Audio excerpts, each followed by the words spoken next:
Hello, I'm Grandmaster Alejandro Ramirez, here to bring you the analysis of Game 9 between challenger Jan Nepomniachtchi and the world champion Magnus Carlsen. After blundering badly in the last game, Nepo had to go for a win against the world champion. Could he do it? Let's find out by jumping in the action. With the free day yesterday, Jan Nepomniachtchi certainly took time to find out what to do against Magnus Carlsen's very solid repertoire. Even though the Russian has gotten some good positions out of the Ruy Lopez anti-marshals, the team decided to go in a completely different direction and instead employed the English opening. C4 can be answered in many ways at the top grandmaster level in search for equality, and it's one of the reasons that it's not used as often as the move E4 or D4 in World Championship play. However, after E6, G3, D5, Bishop G2, it is still extremely likely that the game might transpose into Catalan type of situations after, for example, a move like Knight F6, D4, and we're already back into Catalan waters. However, this was not the intention of Magnus Carlsen. He mentioned after the game that the move Knight F6, a more solid approach, certainly crossed his mind because, well, solid is good at this point of the match. Being up 2 games, Magnus Carlsen decided, I'm going to trust my preparation anyway. It was slightly riskier and a position that emphasizes more activity for both sides, and chose the move D4. An aggressive push on the center. Not the most topical move, but certainly a very typical idea in these kind of positions. When white doesn't force in the move D4 themselves, they give black the option of doing so, and despite the loss of a tempo, pushing a pawn in the center twice, and probably a loss of a second tempo later with the move E5, black is happy to take control over the dark squares in the center, and it's not so easy to break this formation for the white pieces. Knight F3 was played, and Knight C6 was Carlsen's preparation. He mentioned during the game that he was having trouble remembering exactly the lines that went on later in the game, and that at this point he was already thinking about them. Indeed, after castles, Bishop C5, there are not a lot of choices for white to play in this position. The move E3 is not really so good right away. The bishop on C5 is just perfectly placed so that when white does eventually take on D4, the bishop will be very nicely recapturing the knight on D4. After knight takes D4, knight takes D4, bishop takes D4. Great bishop on D4, don't want to play E3 immediately, and that's the reason that Nepomniachtchi plays the move D3. The knight's going to beat D2 and B3, kick out that bishop, and then prepare the move E3 and break open the center. This was clearly preparation from both sides, as Knight F6 came still pretty quickly. Knight BD2, A5 was played. A clever move order in this position. Of course, you could castle as well, but after the move Knight B3, Bishop E7, and E3, there are less things for white to worry about. As we're going to see, castling is of course a move that you're going to want to play, but it's something that you don't have to play right away. A5 is a little bit more precise. Knight B3 was played anyway, and Bishop E7. Now the bishop does have a good function on this diagonal, but unfortunately it doesn't have a good square to retreat to. If you go to B6, you are always worried that C5 is going to bury that bishop on A7. And if you go back to A7 immediately, then after the move A4, this pawn is surprisingly weak. After Bishop D2, it's going to be very awkward for black to defend it because the bishop is cutting out the rook on A8. Instead, Bishop E7 was played. Both sides clearly still in their preparation. E3, pawn takes E3, bishop takes E3.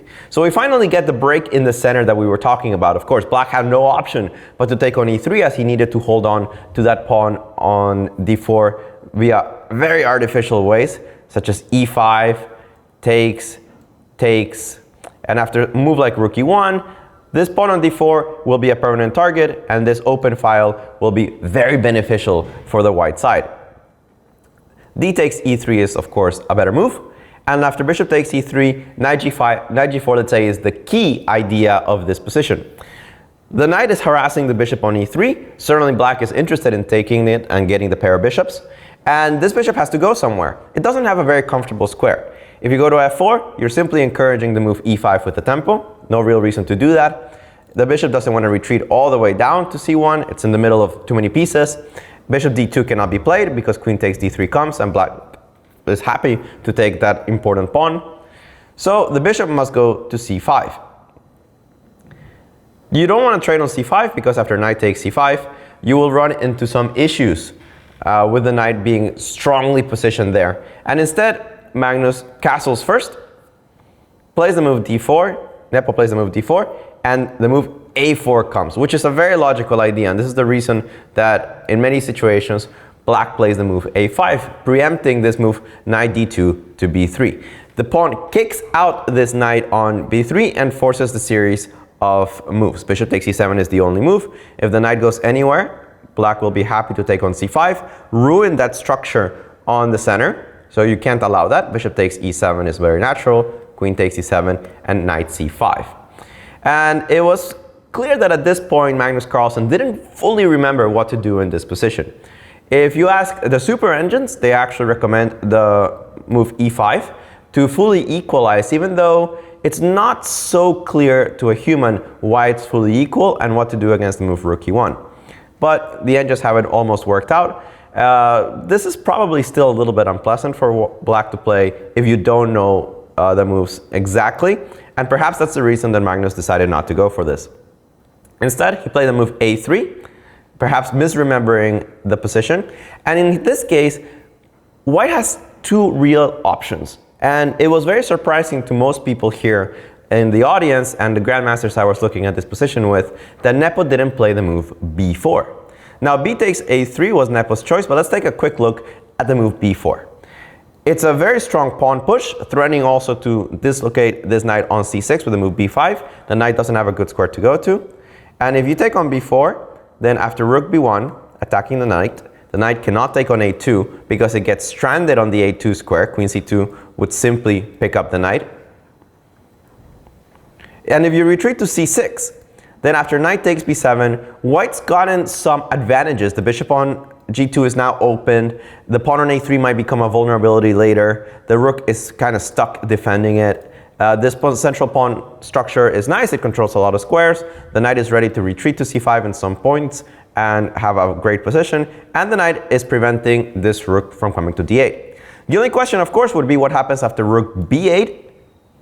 Because, for example, something like knight c5, rook takes b1, queen takes b1, knight takes d4, knight takes d4, queen takes c5. Doesn't work for the white side. The knight on c5 is actually hanging and gives me this tactical ability. Instead of that, however, white has the beautiful move, knight a5, hanging the knight. But check it out. The rook on b8 is undefended. You cannot take on a5 because rook takes b8. And if you throw in the intermezzo, rook takes b1, then after knight takes c6, an attack on the queen and the rook, and you take on d1, I take on e7 with check. King h8, rook takes d1. Here white emerges up a piece. Don't want to allow that as black. And if you simply attack the knight back, and I take here and I take here, then we get the same kind of problems. Knight e5 is a double attack on the queen, and the knight is also attacking the opponent's knight. The queen doesn't have an angle to defend this knight from. Knight g5 also works just as well, of course. Queen takes h7 being threatened. And either case, black loses. So knight a5 would be a very powerful move. Rook b8, not so good. And this allows white to play the move b4. This is the tactical justification for a strategically nice move. Principled, in fact, that is b4. Instead, after b takes a3, shattering the structure on the queen side, Nepo does get the open b file, but it's not so easy to take advantage of it. And this position on a3 is going to be used over and over again by Carlsen, especially with the heavy pieces, in order to mitigate any kind of activity that white has. After the move rook d8, which I think is the most precise, hitting the pawn on d4, knight b3 was played, defending that pawn. Knight f6 is a very logical retreat. The knight was doing absolutely nothing on g4. Time to bring it back. There is no rush to take on a3, but after rook e1, Magnus decided this is the time. Let's take that pawn off the board. Took with the queen. Taking with the rook was also possible earlier, but here you would more or less be running into d5 ideas. Magnus decided it's good to sidestep those right away. You don't want to keep the queen on an x-ray with this rook for too long. Queen takes a3 was played. queen e2, which I think is a more or less logical move. Again, similar idea. You don't want to keep the queen on an x-ray to the opponent rook forever. Magnus played h6, a slightly improving move. This allows knight g5. It creates a loft. h4, which I don't think is a bad move at all, creates some space on the king's side. Clearly neither side in a huge rush to do anything in this position. Despite the fact that white has a weakness on a2 and on d4, black has potential problems with the fact that he has very little amount of space. And currently, the only breaks in the position, b5 and e5, are almost impossible to execute. So black is basically playing with no space, playing in the back ranks, only has a queen going forward, but white, in order to take advantage of that, needs to grab space slowly and not give up too many of the positions behind the pawns. Bishop d7 is a logical move. Connects the rooks, the bishop will go back to e8, also as a defensive purpose. Nepo takes advantage of the tempo in which this rook is not attacking the pawn on d4, sticks his knight on e5. He cannot take on e5 because after pawn takes e5, the knight doesn't have a good square, and the pawn on b7 is hanging. So bishop e8 was played almost automatically. Queen e3 was played, which I think is a clever move. Defends the pawn on d4. You never know when this is going to be a tactical trick. And after some thought, Magnus played the move queen b4. Now, the engines think that this is equal, but analyzing this with humans, we felt like perhaps there was still a little bit of pressure in against black's position. The move rook b1 is coming in many scenarios. You could also consider taking on c6, and then playing knight c5, not taking the bishop on c5 immediately, trying to get the move rook b1 in. So there were certainly some tries, and Magnus was slightly low on the clock. At this moment, move 21, 26 minutes and 34 seconds to get to move 40. Not the most comfortable situation. So we did feel Magnus might be under a little bit of pressure. But after rook eb1, knight takes e5, d takes e5, knight g4 was played, and the move queen e1 came apparently as a surprise to the world champion, who underestimated the possibilities that white has. Because queen e1 attacks the queen, there's no good way of refusing the trade. And after queen takes e1, rook takes e1, there's a kind of a double attack. The bishop is taking on b7, but also there's the threat, and stronger threat, of playing f3 and attacking the knight, which has no retreat. Therefore h5 was played, but after bishop takes b7, rook a4, despite the fact that white is up a pawn, black gained a huge amount of activity. First of all, the pawn on d4 has disappeared. It's shifted over to e5, where it's currently targeted by this knight on g4. This rook on a4 is doing a tremendous job against the weaknesses that white has on the queen side. a2 is being targeted, c4 is being targeted. Not easy to get rid of all of that. And we didn't find a good way for an advantage for Nepomniachtchi in this position. It seems like black is just about equal. The compensation for the pawn seems to be full. Despite the fact that the bishop on e8 is not amazing, the rest of the pieces are doing a great job, and we were not able to really find a way to defend the position in such a way that white emerged a clean pawn up. However, what happened here is almost inexplicable.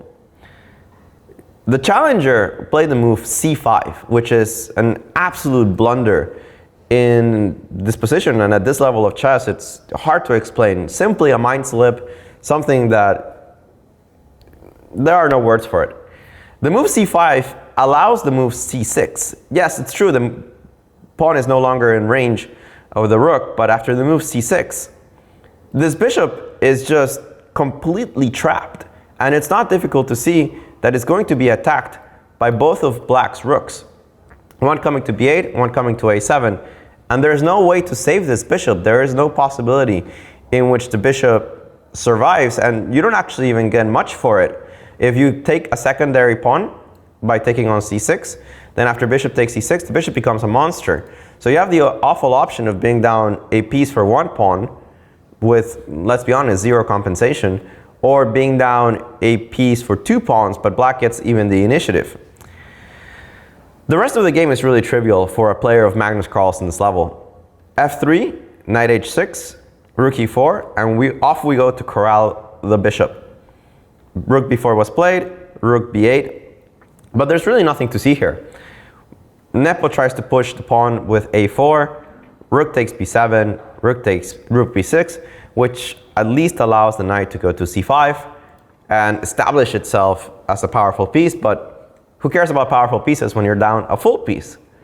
Rook takes, rook takes, rook takes, knight c5, and as long as Magnus solves the problem of this pawn going down the board, and it's not so difficult to solve it, then he's just going to be up a piece. And after a6, he even took the time to calculate the fact that knight takes g3 wins convincingly. There are many ways of playing this position, but knight takes g3 I think is the most convincing. And after knight a4, c5, a7, rook d8, Magnus is even allowing Nepo to get his piece back. For example, the move knight b6 will force the pawn through, but this endgame is just so completely hopeless, where black picks up yet another pawn. This pawn is ready to roll. The knight is in the middle of nowhere. Totally lost.